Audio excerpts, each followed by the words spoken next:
2024 लोकसभा चुनाव से पहले मोदी सरकार ने अपने दूसरे कार्यकाल का आखिरी बजट पेश किया है और इसी पर बातचीत के लिए हमारे साथ समाजवादी पार्टी के मुरादाबाद से सांसद एसटी हसन साहब मौजूद हैं। सर, सबसे पहला सवाल, बजट पेश कर दिया गया है, किस तरह से देख रहे हैं और कितने नंबर आप बजट को देंगे?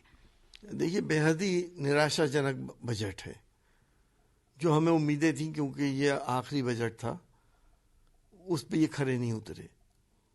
देश बहुत समस्याओं से जूझ रहा है, गरीब आदमी बहुत समस्याओं से जूझ रहा है, किसान जूझ रहे हैं और माइनॉरिटीज खास तौर से जिन समस्याओं से जूझ रही हैं, किसी का कोई ख्याल नहीं रखा गया।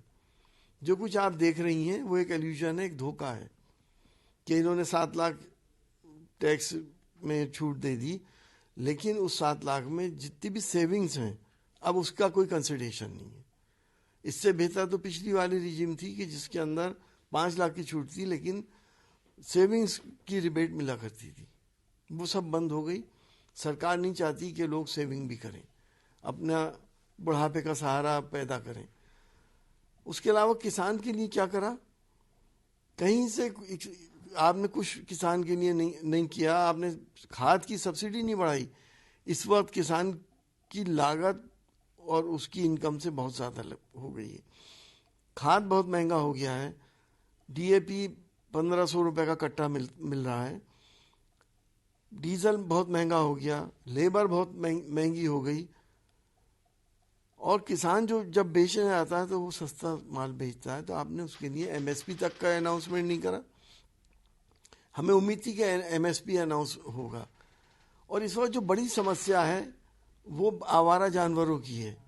किसान की सारी खेती आवारा जानवर खाए ले रहे हैं, उसके लिए कोई प्रावधान नहीं करा। बड़ी बड़ी बातें करते हैं, गौ रक्षा की बातें करते हैं, क्या कि एक भी गौशाला का जिक्र है बजट के अंदर? किसान मरा जा रहा है। जो पैदा करता है वो गायें खा जाती हैं, रात भर जागता है, आपस में झगड़े होते हैं और उसके बाद जो हालात हैं वो सबको मालूम है। माइनॉरिटीज़ का बजट बड़ी मुश्किल से इन्होंने पिछले जिस तरह से कम करते चले आ रहे हैं। पिछले बार 5,000 कुछ लाख का था, 5,000 करोड़ का था। अब इस बार उन्होंने 3,000 पे ले आए। सिर्फ तनख्वाहें मिल जाएंगी। मेरिट कम मीन्स जो बच्चों को स्कॉलरशिप दिए जाते थे वो बंद कर दिए। मौलाना आज़ाद स्कॉलरशिप जो रिसर्च स्कॉलर्स को दिए जाते थे माइनॉरिटीज़ के बच्चों को, वो बंद कर दिए। क्या माइनॉरिटीज़ इस देश का पार्ट नहीं है? क्या इसका हिस्सा नहीं है? आप क्यों ऐसा शो कर रहे हैं कि शायद माइनॉरिटीज़ यहाँ पे किसी दूसरी दुनिया से आ गए? इसलिए बजट में भी आप सियासत कर रहे हैं, बजट में भी आप बांटने की राजनीति कर रहे हैं। आखिर ये सिलसिला अब तो बंद होना चाहिए। दुनिया 21वीं सदी में जा रही है और हम 500 साल पहले जा रहे हैं। लेकिन प्रधानमंत्री नरेंद्र मोदी ने कहा है कि जो बजट पेश किया गया है उसमें हर वर्ग का ध्यान रखा गया है। सरकार की तरफ से लगातार कहा जा रहा है कि चाहे मध्यम वर्ग हो, चाहे किसान हो या चाहे हर वर्ग हो, सरकार ने देखते हुए बजट को पेश किया है, यानी हर वर्गों का कुल मिलाकर ख्याल रखा गया है। क्या ख्याल रखा गया? एजुकेशन पे क्या बोले? हेल्थ के ऊपर आपने कह दिया मेडिकल कॉलेजेस बना रहे हैं, प्राइवेट मेडिकल कॉलेजेस बन रहे हैं। नर्सिंग कॉलेज बना रहे हैं, वो भी प्राइवेट नर्सिंग कॉलेज बन रहे हैं। एजुकेशन से आपको मतलब नहीं, हेल्थ से आपको मतलब नहीं। आपने ये ज़रूर किया कि आप 80 करोड़ लोगों को फ्री अनाज दे रहे हैं। अरे आप फ्री अनाज देने के बाद लोगों को बेरोजगार भी कर रहे हैं और उनको एफर्ट्स लेस ज़िंदगी बना रहे हैं उनकी। हमें शिकायत मिल रही है किसानों के यहाँ से, जो गरीब लोग कहते हैं, उनके बुजुर्ग कहते हैं कि सांसद जी हमारे बच्चे तो ताश खेलते रहते हैं, उन्हें मालूम है कि 1 महीने का राशन तो आ ही जाएगा। वो मेहनत नहीं करना चाह रहे। आप आलसी बना रहे हैं अपनी जनरेशन को। तो आपने किया क्या है? मिडिल क्लास के लिए आपने क्या किया? कारोबार के लिए क्या करा? आज कारोबार किस जगह पे है? सारा मिडिल क्लास का लोग परेशान है, छोटे कारोबारी परेशान है।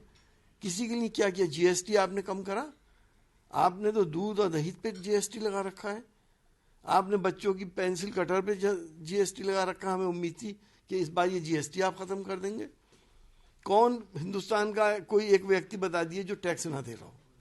गरीब भी टैक्स दे रहा है जीएसटी के रूप में और अमीर तो दे ही रहे हैं। हाँ, कॉरपोरेट के लिए आपने बड़ा भारी काम कर दिया। कॉरपोरेट का जो आपने एग्जेम्पशन वो 35 करोड़ से जो है अब 22 करोड़ पे ले आए।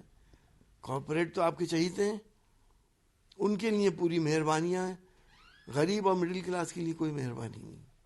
एक और सवाल है सर कि आपको लगता है चूंकि 2024 से पहले सरकार ने अपना बजट पेश किया है और इसके साथ ही 2023 में भी 9 राज्यों में चुनाव होना है, तो चुनावी राज्य को देखते हुए और 2024 के लोकसभा चुनाव को देखते हुए सरकार ने अपना बजट पेश किया है? देखिए, सरकार हमारी ये समझती है कि हिंदुस्तान के रहने वाले लोग बेवकूफ़ हैं। हम क्या दिखा रहे हैं और पर्दे के पीछे क्या है वो नहीं समझते। अब सब जागरूक जनता है, वो पर्दे के पीछे पहले देखती है कि इसका मकसद क्या है, क्या करना चाह रहे हैं आप, क्या कहना चाह रहे हैं। क्या इतना भी नहीं करेंगे आप जो आपने करा है? फिर सरकार किस बात की है? कहीं तो आपकी जिम्मेदारी बनती है। मैंने वही बात कहूंगा कि किसी सदी में दुनिया जा रही है, जरा दुनिया से तो कंपेयर करिए आप अपने आप को।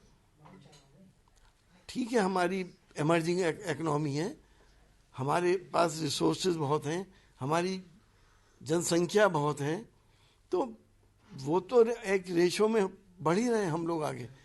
जनता अपने एफर्ट से आगे बढ़ रही है, सरकार के एफर्ट से आगे नहीं बढ़ रही।